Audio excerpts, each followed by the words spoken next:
What's up, YouTube? A square body LS K5 Blazer update. Some people have been asking how my transmission combination works. I've got some personal friends that I'm going to go ahead and send this link to for this video that were questioning on how this works, and I just show you about it. Well, if you don't know much about GM transmissions, I'm going to go ahead and first, I'll tell you about the setup in a second, but I'll go ahead and show you outside a little bit here. Let me go ahead and we're going to go ahead and take this adapter with us, and it'll help explain some stuff. Okay, it's a little dark out here, but nonetheless it should have enough light to explain this enough. Oh yeah, there's enough light out here. I just can't stand in front of it. Okay,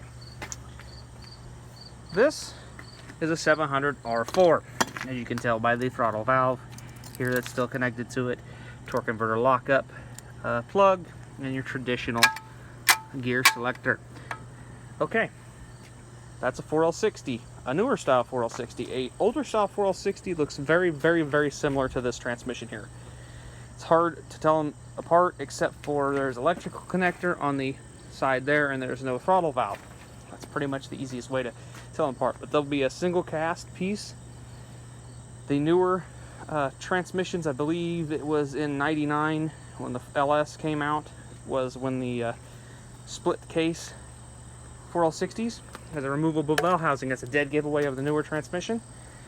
And the 700 R4 is a skosh longer with the dedicated or with the one-piece case, and but they're actually the same length mount to mount. Now, I don't have the adapter on that 4L60, which has that one bolt that needs to be retapped because it's going crooked, but they are the same width, or the same length together with this horrible lighting here. Let me see, with the same width with that attached there. That just bolts right onto the rear. They even share the same transmission mount.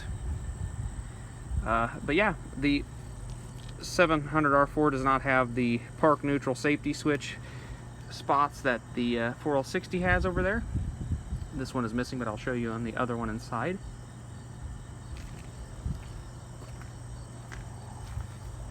But yeah, this is very similar. Torque converters look very similar. But yes, the 700 R4 and 4L60s are basically twins. One is mechanically driven overdrive, and one is electronically controlled shifting. That's pretty much it. That has the boss for the shifter mount for the newer cable driven, or the cable style shifting that the newer Chevy pickups and trucks use. They have the LS and the 4L60. But now we go in here. I'm gonna go ahead and grab this because I'll show you where this takes what the new style. Somebody's got some bump in their trunk there. But yes, you go out here, or over here. I made a little mess there. But this is what it looks like. That right there is the 4L60 with the removable bell housing. Tail shaft is different. It uses more bolts. I think there are 6. Yeah, there's 6 instead of the 4 bolt flange that this has. And they come out to the same 6-bolt pattern here with a gasket. This here at the transfer case looks identical. A MP208 and a 241 will bolt directly to this.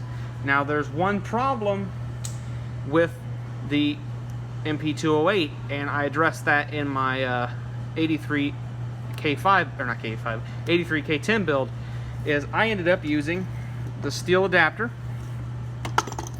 right like that, and an adapter from Advanced Adapters, which allowed me to have a speed sensor output for my 4L60. The 4L60 needs a speed sensor input in the computer to shift correctly. If you use MP208 with a mechanical tail shaft, you don't have that. You have, unless you use a. There have been some people that get away with it with the with a speed sensor adapter. That's works. I've heard mixed theories and reviews with that. I don't have any personal experience with it. I just find it a lot easier to go out and get yourself an MP241 like I have here. This is an MT241C. These have a better low gear ratio anyways. So that's a pretty good one. This is just, I just mocked it up for right now. But yes, that's how I did it on my 83, was I had an advanced adapters adapter and this factory style transfer case transmission adapter. Now the older 4L60Es and the 4L60 used the 4-bolt flange on this side. Like I said, they look identical to a 700R4 pretty much. Yeah, very hard to, actually not very hard to tell apart, but if you're just looking at a glance, you can't see the one side, it's kind of difficult to tell if it's a 700R4 or 4L60. But yes, this adapter, the spline count on this, if you get the right 241, should slide right up and work perfectly with your 4L60. Now, that being said, if you come over here, or I can go ahead and spin it, it's on a little dolly here. This is your mount for your cable shifter, and this is your latch for your cable shifter. Now, the 4L60 and the 700R4 share very similar shifter mounts. This is a tad longer to be able to adapt, or to be able to have the park neutral safety switch assembled onto it. But you can remove this bolt, this arm comes off, and that C-style connector, or your C-style shifter mechanism comes off, bolts right on there, and you can use your factory square body shifting mechanism, your bar shifting.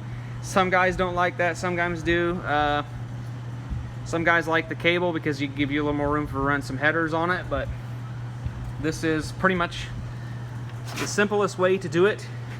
And if you can find yourself a 241, or if you're putting an LS in a later 90s Blazer, perfect, or Suburban, you should already have a 241 in it.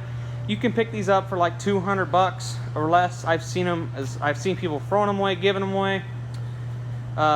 I gave 300 bucks for the whole Suburban that this came out of, which I got a bunch of spare parts, harness, column, all kinds of stuff out of that bourbon. So that was a good good deal there. I got my 241, which I was on the scout for one anyways for this project.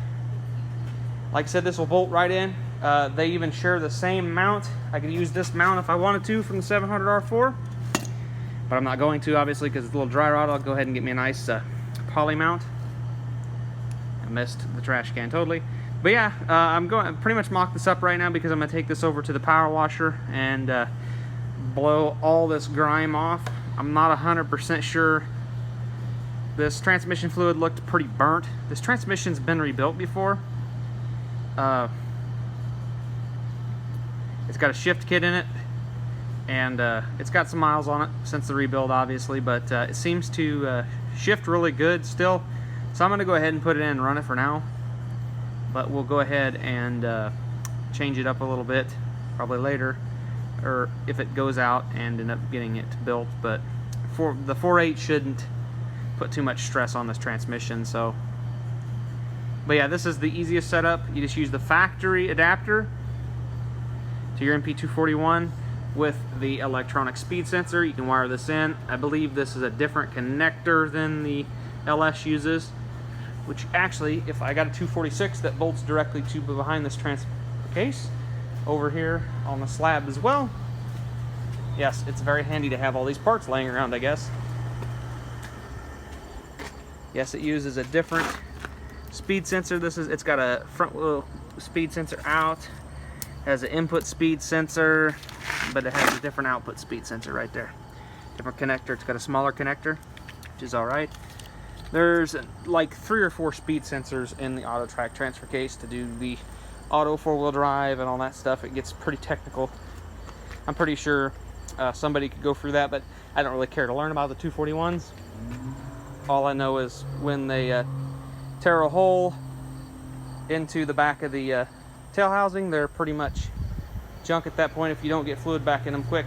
But yeah, anyways, that's pretty simple setup. This will be a direct bolt in. I'll get some motor mounts, get me some new polyurethane bushings. I'm going to clean this up, the transmission, I gotta get my I gotta get a 700R4 cross member because it's an 85K5 came factory with a 700R4, but somebody swapped turbo 350 MP203.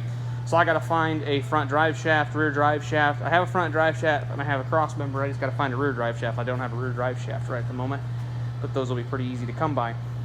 But yeah, this is the setup I'm going with here. Very simple. Obviously, for right now, I'm gonna blow everything off and I'm gonna pull it apart and seal up the transmission to transfer case assembly.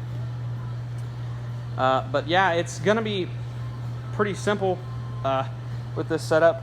I am going to, once I get the 4.8 cleaned up, I'm going to go ahead and lay the harness, put that on the dolly, and the motor, transmission, everything, all one big unit. I'm going to build the harness for the transmission, for the engine, all in one loop to the headers. I'm going to use the stock exhaust manifolds, whatever. I'm probably going to end up getting some headers, actually, just like what I put on my 83 K10 project. I'll probably get a set of those, and I'll go ahead.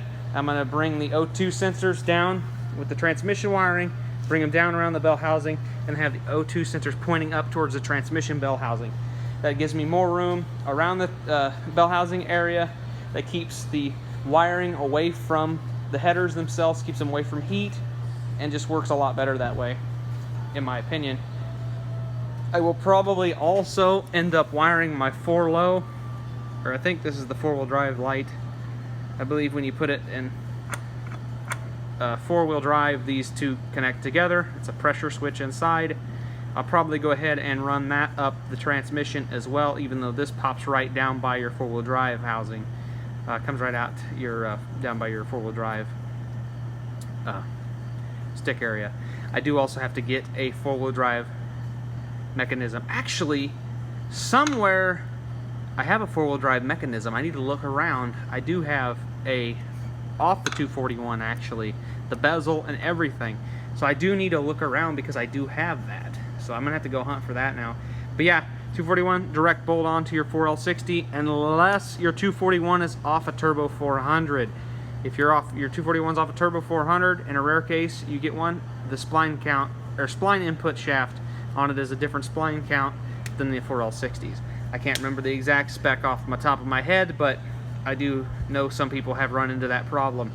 So yeah, thanks for watching, guys. I hope this helps you guys out a little bit, more a little in-depth on transmission to transfer case on LS swapping. You can hook a 4L60 up to MP205, 203. They make adapters, Advanced Adapters does. You get spendy. My adapter for to fit to my 208 was like $280 some for the speed sensor and the big billet aluminum piece. Machined aluminum piece. So yeah, you spend a little money here, or you can go ahead and buy yourself a little better transfer case. It's got a better, I believe, better planetaries, I do believe, and a better low range gear ratio. So you get a little better transfer case than the 208 if you're running a 208. If you had a 700R4 and 208, a lot of people argue that the 700R4 and 4L60s are the same transmissions. I personally think the 4L60 is a little better, because I could never get a TV cable set to save my life. So yeah, it's my personal opinion. I don't know. A lot of people have run 704s and had no problem with them. I just don't like them. I never got along with them. It's just like me and a Holley carburetor. I don't get along with a Holley carburetor either. So just different things for different people. I'll probably build me a bar to hold my torque converter in so it don't fall out when I'm picking this up with the forklift to carry it over there, because I am not carrying this over by hand, that's for sure. But yeah, that's what she looks like. I haven't made any progress really on the Blazer other than I got it cleaned out a little bit. Got the transmissions and stuff out the back. It's sitting over here. I'm gonna try to make a date with it here one of these days. I want to get the front clip off of it and get the small block out of it. So it's sitting over there. You can barely see the windows. But yeah, been working on my dad's Ranger here, doing a bunch of lighting to it. I do some videos on it, but I just never really did a project intro with this, and I should have. But yeah, this is getting all kinds of stuff. It's got the newer 1000 roof mounted radio with light switches in it instead of the radio being up there. The radio's down on the dash. Speakers down there. Got the Polaris radio in it down there, wired all up. Got this big, horrible mess of wiring going on here. Got two backup cameras, one up top, one down low, wiper, bed lift, all that jazz. It needs a bath really bad. But yeah, So yeah, this is what I've been working on here the last couple of days, and hopefully I'll have it finished up here in the next day or two so I can go ahead and spend a little more time on this. I've just been tinkering on and off with this stuff. So yeah, thanks for watching, guys. We'll catch you guys in the next video. Have a good rest of your week.